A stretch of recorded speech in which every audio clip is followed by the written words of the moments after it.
Satoru Iwata is one of the most influential faces in the gaming industry. Being the president of Nintendo, he brought his own philosophies on gaming that were reflected in his work. From opening a new demographic of gamers to creating new and fun ways to play, as well as changing the way in which gamers interacted with developers. This is the story of how a little boy playing with a calculator would become one of the biggest faces in gaming. This is Satoru Iwata.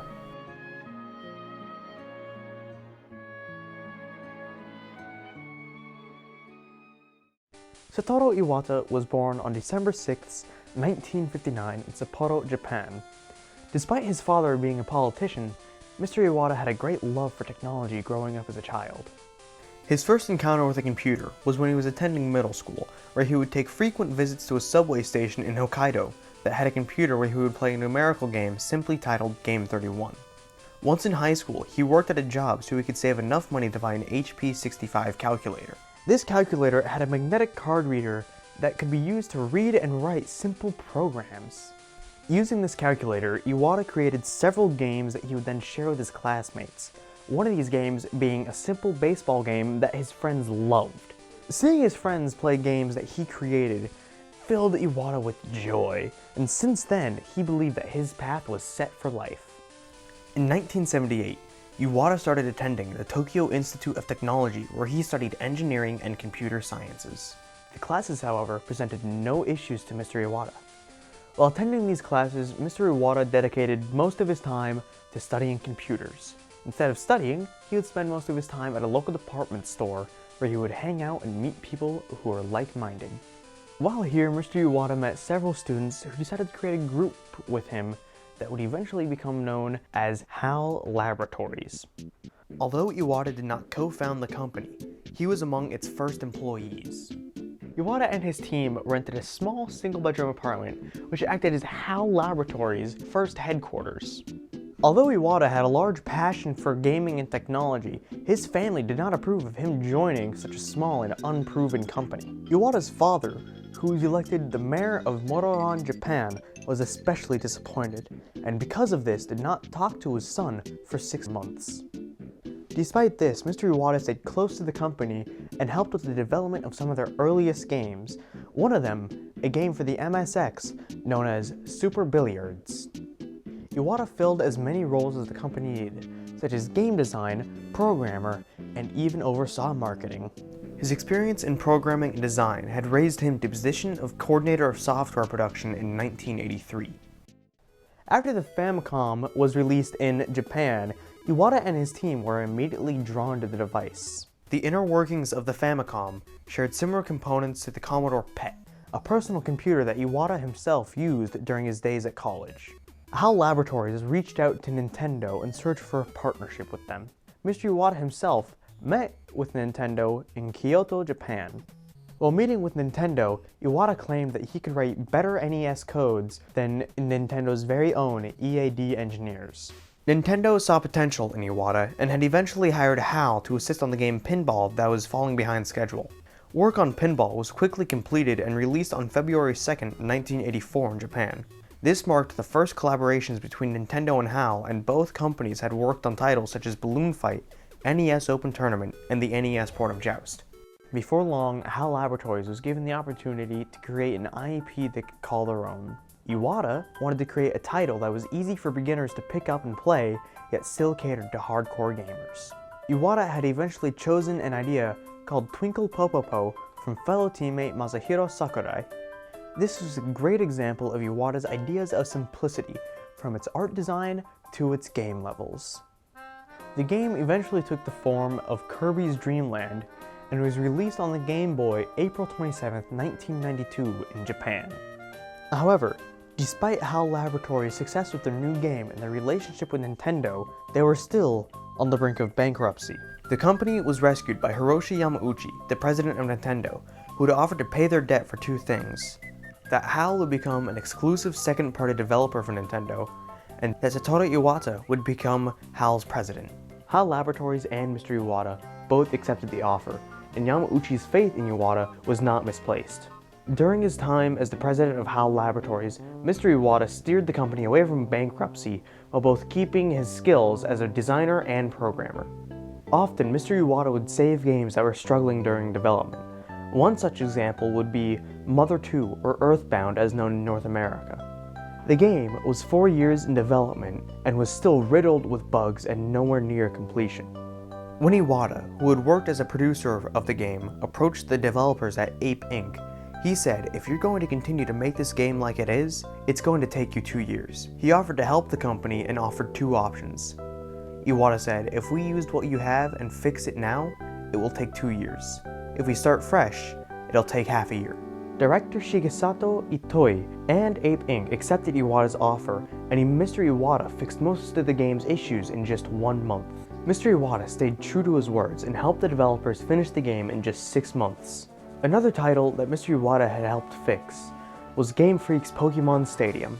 The development team for Pokemon Stadium had trouble porting the battle system for Pokemon Red and Green onto the N64. Mr. Iwata, hearing this, stepped in to help. Mr. Iwata had successfully imported the mechanics from Pokemon Red and Green over to Pokemon Stadium in just 1 week. When Shigeki Morimoto, an original programmer for Pokemon Red and Green, heard about this accomplishment, he remembered exclaiming, "What kind of company president is this?" One final game that Iwata helped save was a 4-player fighting game made by the creator of Kirby, Masahiro Sakurai. The game was codenamed Dragon King, the fighting game. Sakurai approached Iwata with this idea and was given the go-ahead to work on it. However, HAL Laboratories had no spare programmers to work on it at the time. To combat this, Mr. Iwata himself took on the task of programming the game during the weekends. Since Sakurai had trouble coming up with characters for the game, he decided to use pre-existing IPs that Nintendo owned. He and Iwata weren't sure if they would get approval to use these characters, so they continued working on the prototype without telling Nintendo. The game featured Mario, Donkey Kong, Fox McCloud, and Samus duking it out in a free-for-all. This project would eventually become known as Super Smash Bros., being one of Nintendo's most successful franchises and spawning several sequels over the years. Iwata himself even stepped in on the development of one of the sequels, Super Smash Bros. Melee. It seemed that Melee would not be ready for its planned release date, so Iwata himself reviewed the code and fixed several bugs within the course of just 3 weeks. Iwata stated, "I was right there, sitting by the programmers in the trenches, reading code together and finding the bugs and fixing them together." Because of Iwata's actions, the game made it out on time. In May of 2002, Nintendo announced that Hiroshi Yamauchi was retiring as the president of Nintendo. Hiroshi Yamauchi chose Iwata himself to be the next president of Nintendo, the first outside of the Yamauchi bloodline.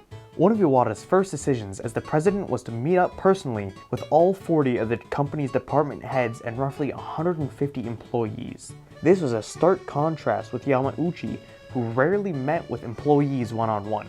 Additionally, while Yamauchi made decisions based on intuition and past experience, Iwata was driven by data and evidence. He promoted Shigeru Miyamoto, Genyo Takeda, Yoshihiro Mori, and Shinji Hitano as representatives of Nintendo's board of directors, equaling his own position.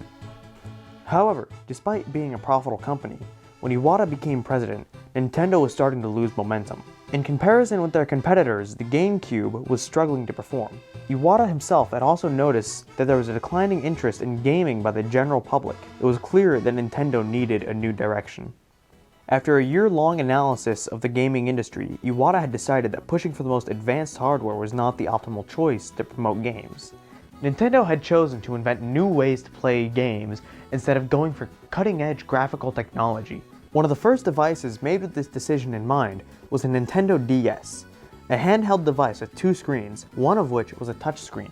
The DS would become the second best-selling video game console of all time, selling over 154 million units during its lifespan. The DS appealed to gamers and non-gamers alike, with titles such as Nintendogs and Brain Age becoming hits. Nintendo would continue this trend with their next home console. Discussions of a new console began in 2003 after Yamauchi encouraged Iwata to develop a revolutionary product. Iwata, Miyamoto, and Takeda had several meetings to brainstorm new ideas, and Takeda was tasked with designing the hardware. With Iwata giving him the directive of a mom has to like it, the company took a risk and went with accelerometer-based motion controls instead of more powerful graphical displays. The device, then codenamed the Nintendo Revolution, was shown by Iwata at E3 2005, who pulled it out of his jacket pocket and held it above his head to show its small size and lightweight. The company elected to wait to reveal the console's remote and nunchuck controllers until the Tokyo Game Show that same year. The console's name was revealed later that year in April 2006, and it was named the Wii. Despite a mixed reception among consumers, Nintendo was steadfast in their decision. In 2006, Iwata stated that video games are meant to be just one thing: fun for everyone, and insisted that the remote control design would make the system immediately accessible. Regardless of initial impressions, the Wii launched in late 2006 to incredible success. The Wii has sold over 100 million units over its lifetime. Nintendo's newest console sparked a trend in the industry. Other companies started experimenting with motion controls that created new ways for people to play games. During this period, Iwata became well known through a series of Iwata Asks interviews, where he would interview game developers and ask questions about their games. In them, Iwata would give the history of the games he created and his own philosophies on game design. Additionally, Iwata had also been publicly known for his appearances in Nintendo Directs, a series of online presentations where Nintendo would announce new software that started broadcasting in 2011.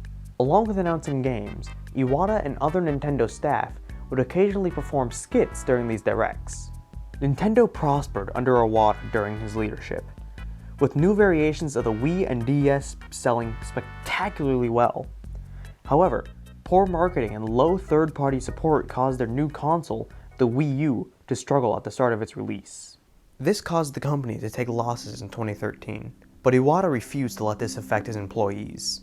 To protect them from layoffs, Iwata cut his own salary in half and refused to fire anyone as he believed it would hurt company morale, and things only started to get worse.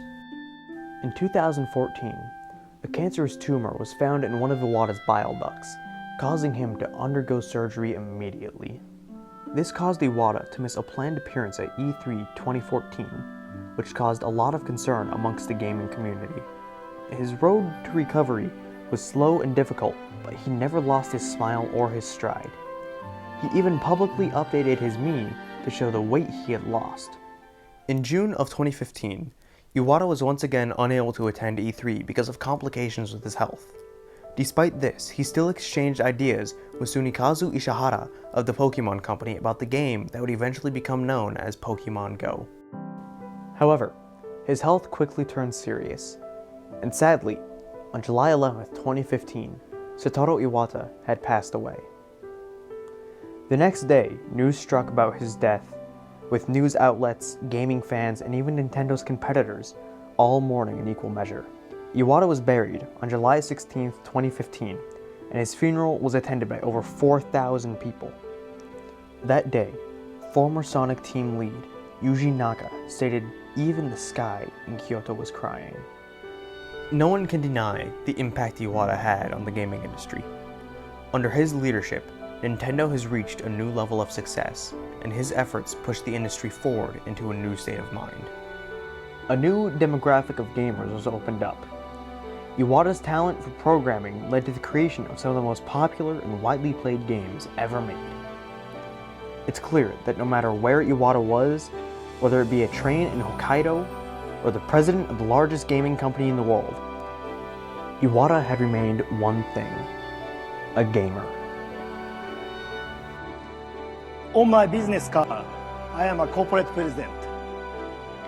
In my mind, I am a game developer. But in my heart, I am a gamer.